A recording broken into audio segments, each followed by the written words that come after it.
All right, MSP leaders, we are on to part 3 of a 3-part series on service department gross profit. We talked about the importance of it, the calculation, and some challenges on the actual number itself. We talked about pricing as one of the levers in the previous video.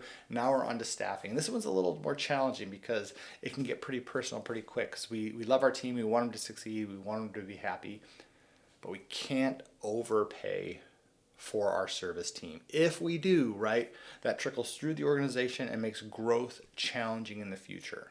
So we have to look at this differently. Now, when we have a problem with service department gross profit, it's typically because we have or more salaries than our revenue supports.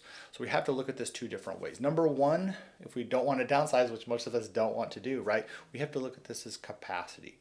Can we land and expand? Can we land more clients to support that labor cost? And can we expand into new and existing new services for that client base that we already have? Another way to look at this is, are we as efficient as we need to be? So let's say that we really don't feel like we have the capacity to add clients, even though we're overstaffed from a dollars perspective. That means we need to add automation into our process. We need to add training into our process to turn that inefficiency into capacity.